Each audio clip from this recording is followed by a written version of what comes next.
Good evening, ladies and gentlemen. This is Tony Marvin. Every week at this time, the Anchor Hocking Glass Corporation of Lancaster, Ohio, and its more than 10,000 employees bring you another adventure of Casey, crime photographer, ace cameraman who covers the crime news of a great city.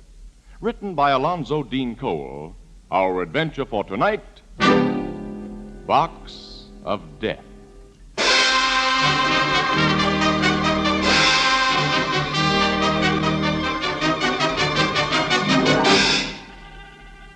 Three o'clock in the morning, a darkened street, deserted, except for a uniformed policeman languidly making his lonely round. In the middle of the sidewalk, he sees a large wooden packing case. He stops, reads a stenciled inscription on it, and then angrily enters an apartment building and rings a doorbell marked Superintendent. Is that you at the door, Fred? This is a policeman. Policeman? Yes, open up. Just a minute. What is it, officer? Does Mrs. George Donald live here? What? I'm Mrs. Donald. You haven't brought me bad news. I'm giving you a summons for blocking the sidewalk with that big box out there. Big box? A wooden packing case. Someone will break his neck on it. But I don't know anything about a wooden box. It's got your name on it. Come and see. Okay. You know, for a moment I was afraid you were here about my husband. Why should I be here about your husband? He hasn't come home tonight. I've been waiting for him. He must be an awful chump to stay out when he's got a wife as young and good-looking as you are. He doesn't usually stay out. Say, the super of this house is named Swanson. What are you and your husband doing in this apartment? Mr. Swanson has rented us a room in his apartment until we can get a place of our own. The old housing shortage, huh? Yeah. Well, there's the box, Mrs. Donald. See, it's got your name and address on it. But I haven't the slightest idea what's in it or who left it here. This sounds awful screwy to me. Yes, it does to me, too.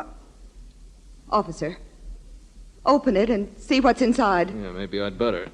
The thing's heavy as it looks. The lid is loose, just tied down with ropes. Cut the rope, officer. Cut it. Okay, but what are you acting scared about? I don't know, but cut that rope quick. Now, lift the lid. Sure. Holy! A man's inside. A dead man. He's been shot through the head. Oh, it's Fred. My husband. Fred!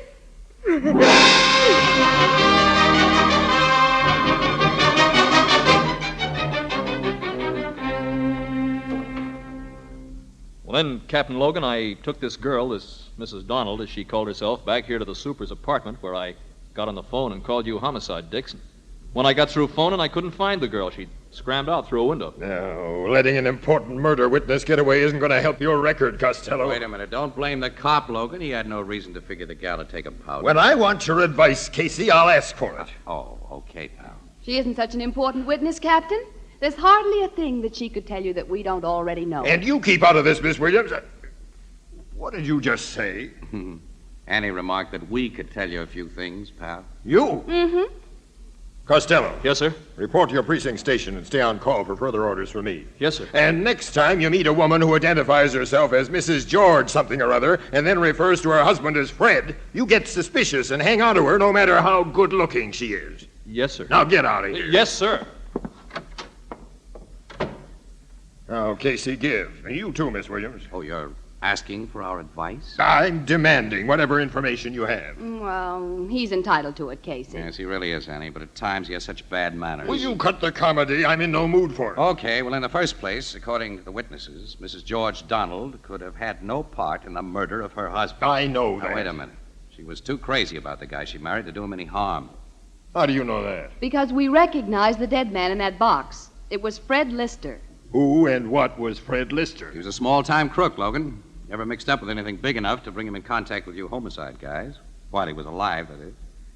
Up to a couple of months ago, he was a kind of errand boy for Lucky Carson. Well, I've come in contact with Lucky Carson plenty of times. Not close enough to pin anything on him. Now, go on. Tell me about this Fred Lister. Well, he had the good taste and the bad judgment to fall for a gal that his boss liked. Lucky? Yeah. A gal named Ella Hagen, hat check girl at the Silver Derby Club. Both Ann and I knew her. She's a nice kid. Fred Lister became a nice guy after he met her. He left the mob, got an honest job, and he and Ella were married. Casey was told that Lucky Carson was pretty sore about the whole thing. I was also told that Fred and Ella had been tipped off that they'd better pull a fade-out. Well, apparently they took the tip seriously. They were living in this joint under an assumed name. But they didn't hide well enough when they did their fade-out. You two think this Fred Lister was killed at Lucky Carson's orders? That's right. This job is just the sort that lousy rat would pull on a gal who'd thrown him down for another guy. I'll issue a pickup order for Lucky Carson right away. Then what? We'll try to get something on him. Optimist, aren't you? That rat can't get away with murder forever, Casey. Come on, we'll go to headquarters and wait for him to be brought in.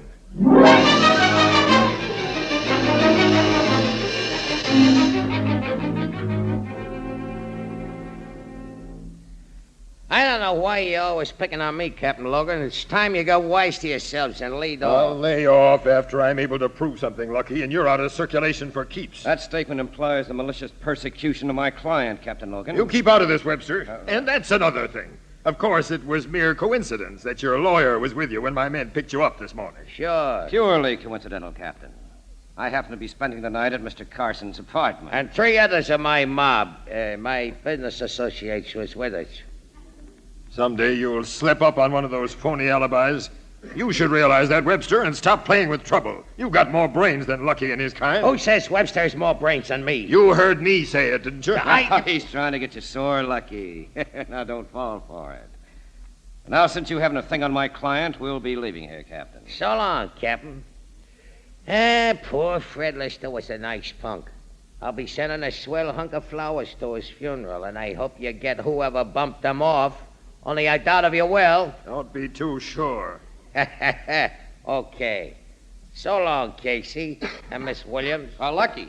Yeah? Say, what's that thing on your watch chain? You've been rubbing your fingers over it ever since you came in here. It's my luck piece, Casey. Your luck piece? Yeah. It's just an old Indian head penny with a hole bored in it. But I wouldn't sell it for $100,000. I found it on the street one day when I was a punk. It's brought me luck ever since. Look at me now. Lucky thinks it's a reason for his success. Well, for a long time now, I ain't been able to hire and fire brainy guys like you, and I mean I have. Well, I wasn't saying that you weren't right about it. Yeah. Let's get out of here. Open the door. Oh, sure, Lucky. Sure. Get smart, Captain. Lay off me from now on. Get out of here, both of you. So long. Those lousy rats. And there isn't a thing I can do to them. That lawyer Webster's really worse than Lucky because he knows more.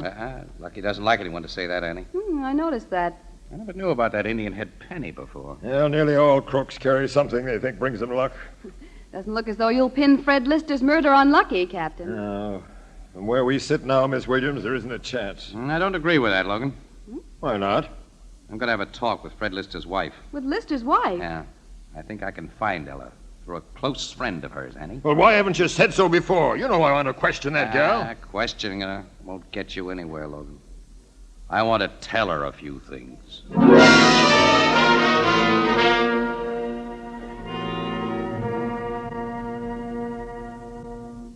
Ruth Judson had no right to tell you I was hiding here in her apartment, Casey. She knew I wanted to help you, Ella. Nobody can help me. Fred's gone. I loved him, Casey. Now he's gone. Yeah, you've had a rotten break, kid. I guess you've got an idea who killed him. I know who killed him. Lucky Carson. Yes. When you skipped out on that cop this morning, I figured you wanted to pay Lucky off personally, right? That's my business. You know, Ella, murder is murder, even if it happens to be Lucky Carson. I have a plan to pay him off. Well, I think I have a better plan to pay him off than you have. What do you mean? Well, Lucky considers himself quite a guy. He wouldn't be too much surprised if you paid him a visit, a social one. He's got a big yen for you. Talk straight. All right, Ella, I will. But don't tell me my idea's crazy until you've thought it over. Now, here's what I want you to do.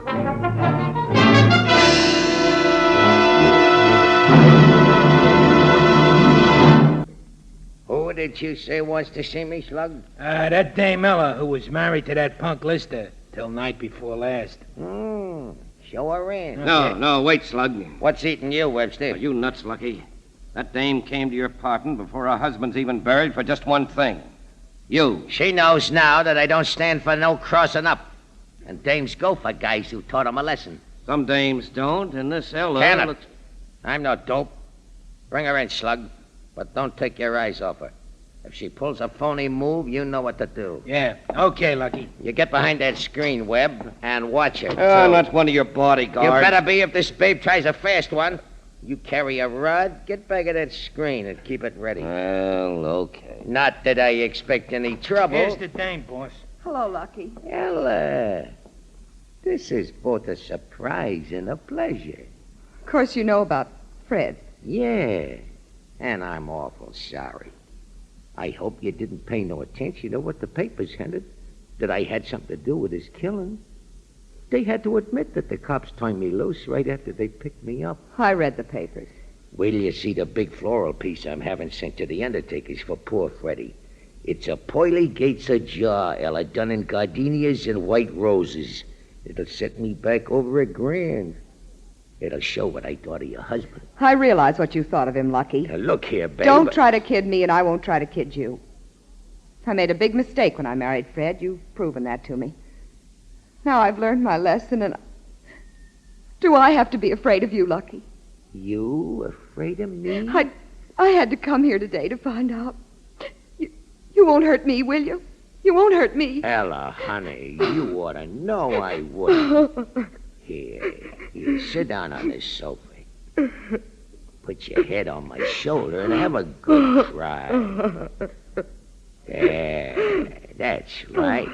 Oh, Lucky, I've been so afraid. Ah, forget it, kid. Why, I wouldn't let no one hide a hair of your head. All I want is we should be pals. I consider that a great privilege. Yeah. How about a kiss, huh? To make it a contract? No, not now. Not till after Fred is put away. Oh, I appreciate your sentiments. They show you ain't no common bimbo, Ella. But we'll get together after the funeral, huh? For dinner here tomorrow night. Okay? Okay. I've got to go now. So soon? Well, it wouldn't look right if I stayed any longer now. And besides, you've given me what I came for. Your friendship. Thanks. The pleasure's gonna be all mine. Not altogether, Lucky. So long. Show the lady out, Slug. Sure thing. We're making an early dinner, babe. 7 o'clock. As soon as you can ditch the pallbearers. You can expect me. Goodbye.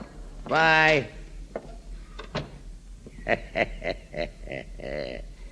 You can come out now, Webb. Oh, thanks.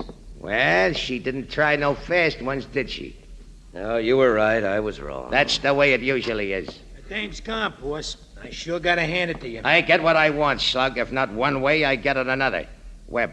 Yeah? Run over to my caterer's joint and tell him to fix up 2 dinners for tomorrow night. And be sure he has crepe Suzettis. They'll be appropriate for after the funeral. Get going. Oh, see here. I'm your lawyer. You're whatever I tell you to be. On your way. Oh, all right. As soon as I get my coat. Boy, I sure envy you, boss. It'll be nice having that cute little chick all alone. You was born lucky. No, I wasn't born that way, Slug. I was always unlucky, till one day I found this, it's gone. Huh? My penny. My Indian head penny. Penny? And my luck piece. Look, Fred Webb. You too, Slug. Okay. Must have fallen on the floor. I know it was hanging on my watch chain just a few minutes ago. Well, I don't see Hit it. it to Look line. for it, you dopes! Well, I was rubbing my fingers on it for luck when Ella come in. So I'm sure I...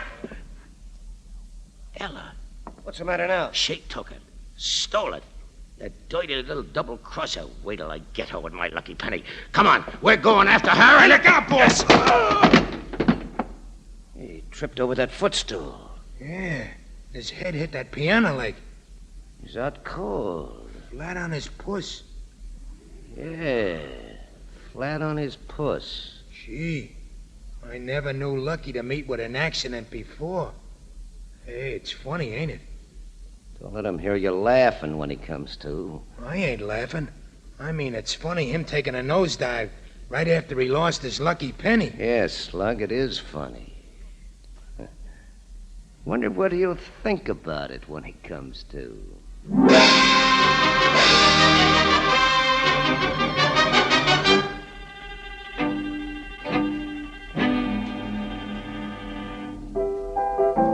Casey, you were telling me about sending that gal Ella to Lucky Carson's apartment this afternoon. Oh, yeah. Well, I'd nearly finished, Ethelbert. Yeah. Well, she clipped the luck piece off his watch chain, and I was waiting for her outside in my car, and she got in. I took her back to her hideout, and that's all there was to it. You figure losing that engine head penny's gonna bother Lucky a lot? I think it'll do a lot more than bother him, Ethelbert. He's a dumb guy and a superstitious guy. The loss of that luck piece will drive him haywire. Mm-hmm. And when a crook in Lucky Carson's position doesn't watch every step he takes, well, he only has to make one mistake, Ethelbert. Yeah, which the cops will be watching for like a bunch of hawks. Captain Logan knows about your scheme, huh? Oh, sure. Yeah. He's giving Ella Lister plenty of police protection, too. You've told him where she's hiding out? Naturally. Well, Lucky's pretty sure to figure that she took that penny, and he'll try to get it back. Tomorrow, he'll be tipped off to her hideout, accidentally, on purpose. And then, unless I'm completely wrong, he'll make his mistake. Say, what's she done with the penny, Casey? I have it. Ella hates Lucky so much she didn't want anything around that belonged to him. Let me see the thing. Here it is. Yeah, it's just an old penny with a hole in it. You think it's really Lucky? Of course not. How could it be? Luck's mostly a matter of belief, pal. Self-confidence, I guess. You got it or you haven't got it. I don't know about that. I'll give you $1 for this penny, Casey. $1? Look, if you want the thing, I'll give it to you, Ethelbert. You will? Well, sure, it's yours, here. Oh, gee. Yeah, but don't let Lucky Carson know you got it. You might find yourself in a spot. Oh, I won't let nobody know I've got it, except you, of course. Okay. Well, come on, Annie. It's getting kind of late. I'll drive you home. Okay, I could do with a little sleep. Yeah. Well, good night, Ethelbert. Night, Casey. Night, Miss Williams. Night, Ethelbert.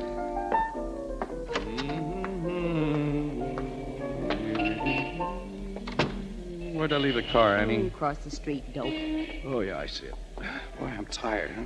Hello, Casey. Lucky. Uh-huh. Evening, Miss Williams. Hello.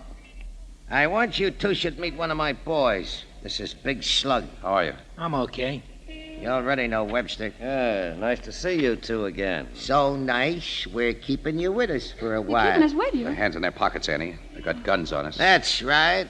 We're all getting into this car here, like old friends.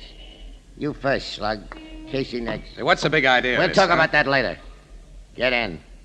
Okay. You too, Miss Williams. I guess I haven't much choice. You haven't. You drive, Webster. I'll sit in back with Slug and our friends. Now I'm a chauffeur. Get going. Okay. Where are we going? Keep you from asking so many questions, Casey. Here. Hit him with that gun. Give this babe the same, Slug. Sure. Well, they're both out nice, boss. Head for the country, Webb. When we get to a dark, deserted road, I'm going to have some fun.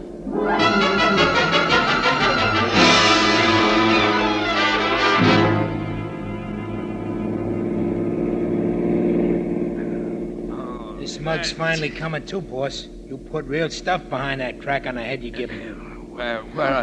Casey, I thought for a while he killed you. I wouldn't do that, Miss Williams. Yet. You feel good enough to talk now, Casey? Is that talk, Lucky? Yeah. Where's my lucky penny? We don't know anything about a penny. Can it, Casey? I know you put Ella Logan up to stealing it. Lucky discovered his loss right after Ella left this afternoon. He was about to go after her when he had a little accident. Never mind about that. Accidents can happen to anybody. Sure, Lucky, sure. Anyway, I had the foresight to go to a window and see Ella leave the building and get into a car. And you, Casey, were driving that car. After that, it was easy to add things up. Very easy. I know you, Casey, and I told Lucky. I'd have figured it if you hadn't told me, Webb. Casey, you had that dame steal my luck piece because you knew I'd go after it. And when I went after it, the cops were going to be around watching when I started to twist Ella's double-crossing neck. But I'm too smart for guys like you. I was waiting for you when you come out of the Blue Note Cafe. And here you are. Now, where's my penny? I don't know. No? No. You'd better come clean. You've already searched him. You know he hasn't got it. He can tell me where it is and how to get it. I think, Lucky thinks that Ella wouldn't keep anything that belonged to him because, well, for some unaccountable reason, she doesn't like him. That's right, Webb. Hey, this is a nice lonely spot. Stop the car. Okay. Casey, I'm gonna make you tell me where and how to get back my luck piece. Pull him out of the car, Slug. Come on, guy. Come on. Casey, they'll torture you. I got No. Keep quiet, Ann. Big Slug here will break every bone in your body, Casey. Slowly. If you don't I come... can't tell you anything I don't know. Big Slug's an awful sap if he does anything for a boss who's lost his luck. Go to work on him, Slug. Wait. Listen to me, Slug, and you too, Webster. You guys have got brains. You taking orders from this dumbbell? Orders that may land you in the hot seat all because he's lost a penny? Hit him, Slug. Hit him. No, don't hit him. Webster! Talk, Casey. Webb and me are listening. Slug! I knew you guys had sense. This jerk you worked for is washed up. All he ever had to keep him on top was a lousy copper luck piece, and he's lost it. He's sunk. He's through. That's a cockeyed lie. Slug and Webster don't think so, Carson. You're not Lucky Carson anymore. Cut it. They're not saps enough to go through with your plan. They know every cop and every newspaper in town would go after our murderers and keep after them until they were caught. I've stood enough of this. You can't turn my guys against me, Casey. I'll show you. Webster. You shot him. Just as you're going to shoot Casey. Yes, Miss Williams. Thanks, fella. You won't regret that. I'm sure I won't, Casey. I've wanted to kill Lucky Carson for a long time.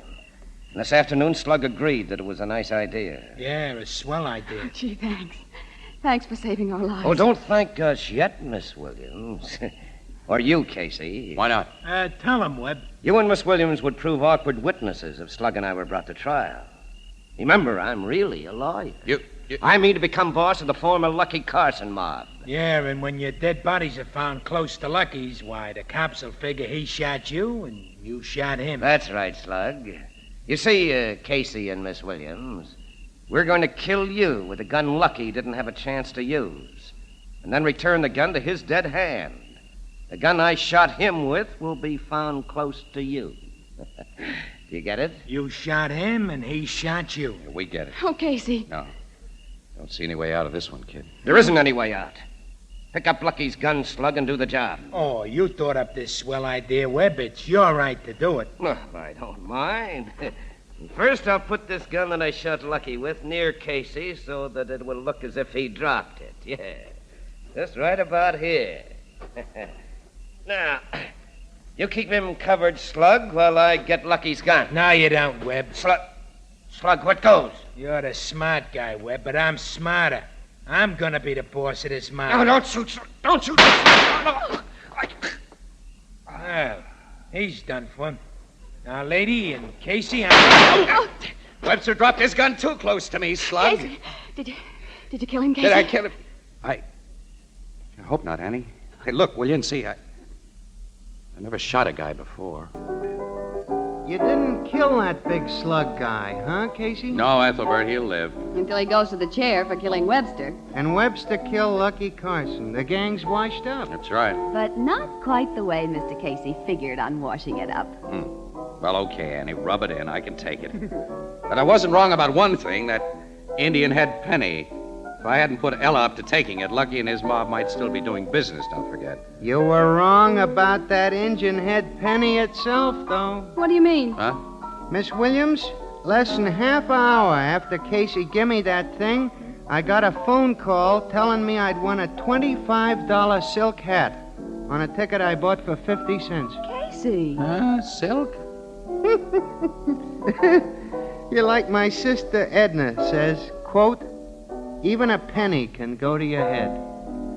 Unquote.